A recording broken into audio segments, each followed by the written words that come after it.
పెద్దపల్లి జిల్లా రామగుండం నియోజకవర్గం వసంత్ నగర్ సమీపంలో రైల్వే ఫ్లైఓవర్ బ్రిడ్జి పైన గత బీఆర్ఎస్ ప్రభుత్వం పూర్తి చేసిన రోడ్డును ప్రారంభించకుండా కాలయాపన చేస్తున్న ఇప్పటికీ కాంగ్రెస్ ప్రభుత్వం ప్రజాప్రతినిధులు వెంటనే రోడ్డును ప్రారంభించాలని గత వారం రోజుల క్రితం బీఆర్ఎస్ రాష్ట్ర నాయకులు కౌశిక హరి అక్కడ రోడ్డును పరిశీలించి మైసమ్మ టెంపుల్ వద్ద తన కార్యకర్తలతో కొబ్బరికాయలను కొట్టి మాట్లాడడం జరిగిందని, గత ఎన్నో సంవత్సరాల కిందట సింగిల్ రోడ్లో ప్రమాదాలు చాలా జరుగుతున్నాయని, గతంలో ఆర్టీసీ బస్ కూడా రోడ్డు పక్కన లోయలో పడిపోవడం జరిగిందని, పలుమార్లు లారీలు కార్లు ప్రమాదాలు గురి కావడం జరిగిందని, ప్రమాదాలు జరగకుండా అక్కడ మైసమ్మ గుడి నిర్మించినప్పటి నుంచి కొంత ప్రమాదాలు తప్పినప్పటికీ ఈ రాజీవ్ రహదారిపై నుండి తెలంగాణ రాష్ట్రానికి సంబంధించిన వాహనాలతో పాటు తమిళనాడు, మహారాష్ట్ర, కర్ణాటక, ఆంధ్రప్రదేశ్, ఛత్తీస్గఢ్ తదితర ప్రాంతాల వాహనాలతో రద్దీగా ఉంటుందని సందర్భంగా మాట్లాడుతూ ఈరోజు బీఆర్ఎస్ పార్టీ ఆధ్వర్యంలో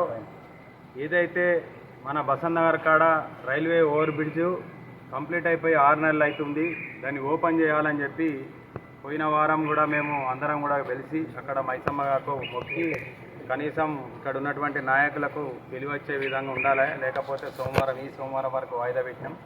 ఈ వారం రోజుల లోపల మీరు అఫీషియల్గా ఓపెన్ చేసుకోండి, లేకపోతే మేము సోమవారం రోజు వచ్చి మేమే అక్కడ ఉన్నటువంటి మట్టిని మేము తొలగించడం జరుగుతుంది అని చెప్పి టీఆర్ఎస్ పార్టీ పక్షాన పిలిపియడం జరిగింది. దానికి ఎటువంటి వారం రోజుల నుంచి ఎటువంటి కార్యక్రమం చేయకుండా గత 6 నెలల నుంచి అక్కడ అనేక ఇబ్బందులు పడతా ఉన్నారు. బ్రిడ్జ్ అయినాక కూడా, బ్రిడ్జి కాక గత 15 ఏళ్ళకెళ్ళి ఇబ్బంది పడతా ఉన్నాం. అనేక యాక్సిడెంట్లు అయినాయి, అనేక మంది ప్రయాణికుల ప్రాణాలు కోల్పోయారు. అక్కడ సింగిల్ వే ఉండడం వల్ల ట్రాఫిక్ ఇబ్బంది అయిపోయి గంటల తరబడి వేచి ఉండాల్సిన పరిస్థితులు ఉన్నాయి. దీని అంతటి కూడా ప్రజలకు ఇబ్బంది అవుతుంది. దాన్ని తొలగించండి, తొందరగా రోడ్ ఓపెన్ చేయాలంటే ఇక్కడ ఉన్నటువంటి కాంగ్రెస్ నాయకులు కొద్దిగానన్నా సోవి లేకుండా, ప్రజలంటే ప్రేమ లేకుండా ఊర్లలో పొంటి తిప్పుకుంటా జల్సాలు చేసుకుంటారు అని చెప్పి రోడ్డుకో కొబ్బరికాయ, అసలు పాత బ్రిడ్జికి కొబ్బరికాయ కొట్టుడు కూడా అనవసరం. అది కట్టింది బీఆర్ఎస్ పార్టీ ఆధ్వర్యంలో, అప్పటి ఉన్నటువంటి ముఖ్యమంత్రి కేటీఆర్ గారి ఆధ్వర్యంలో అది పూర్తయింది. ఆ రోజు ఎన్నికల కోడ్ రావడం వల్ల దాన్ని ఓపెనింగ్ చేయలేదు. ఇవాళ 7 నెలల తర్వాత కూడా ఓపెనింగ్ చేయడానికి వాళ్ళకు చేతులు రాక ప్రజలను ఇబ్బంది పెడుతున్నారు అని చెప్పి ఇవాళ ధర్నా పిలిపిస్తే ఇవాళ హౌస్ అరెస్ట్ చేస్తున్నారు. అక్కడికి వచ్చి నిరసన తెలిపే కార్యకర్తలను విచక్షణారహితంగా దాడి చేస్తూ ఉన్నారు, బండ్ల తాళాలు గుంజుకుంటారు.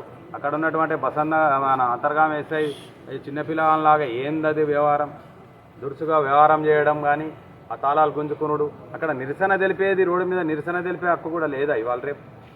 మేము ఏమన్నా ఇంకేమైనా చేయడానికి వచ్చినామా, బ్రిడ్జి కొట్టడానికి వచ్చినామా? బ్రిడ్జి పరామర్శం చేయండి అని చెప్పి నిరసన తెలపడానికి వస్తే కూడా ఈ విధంగా అరెస్టులు చేయడం, ఇక్కడ ఉన్నటువంటి పాలకులు పోలీసులను ప్రేరేపించి ఈ విధంగా చేయడం చాలా శోచనీయం. ప్రజలందరూ దయచేసి గమనించాలి.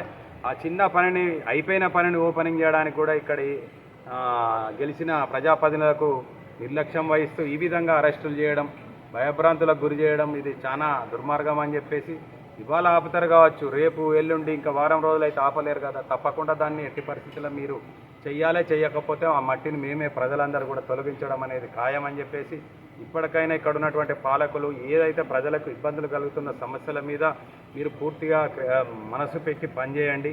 అక్కర్రాని పనుల కోసం, మీ వ్యక్తిగత పనుల కోసం పోలీసును వాడుకోవడం, ఈ విధంగా చేయడం ఇది బాగా లేదు. ప్రజలందరూ కూడా దీన్ని హర్షించరు అని చెబుతూ ఈ యొక్క అరెస్టులను కానీ, మా అరెస్ట్ కానీ, అక్కడ మా కార్యకర్తలను, నాయకులను అంత విపరీతమైన ఒత్తిడికి గురి చేస్తూ చేయడం అనేది చాలా శోచనీయం. ఒకరిద్దరి మీద ఆయన పోలీస్ ఎస్ఐ గారు, అంతర్గాం ఎస్ఐ దాడి కూడా చేస్తుండట, దురుసుగా వ్యవహారం చేస్తుండట. ఏమైనా ప్రజా కంటకులం కాము, లేకపోతే ఎక్స్ట్రీమిస్టులం కాము, లేకపోతే మేమేమైనా తీవ్రవాదులం, ఉగ్రవాదులం కాదు. కాబట్టి ఆ విధంగా మీరు దయచేసి ప్రజలకు సేవ చేసే దాని మీదనే మీ మనసు ఉండాలని, మీరు ప్రజల జీతంతో ఇవాళ వ్యవస్థ నడుస్తుంది కాబట్టి మీరు ప్రజలకు జవాబుదారీగా ఉండాలి, నాయకులకు జవాబుదారీ కాదని నేను తెలియదు. ఈ కార్యక్రమంలో నాయకులు, కార్యకర్తలు, మహిళా నాయకురాలు తదితరులు పాల్గొన్నారు.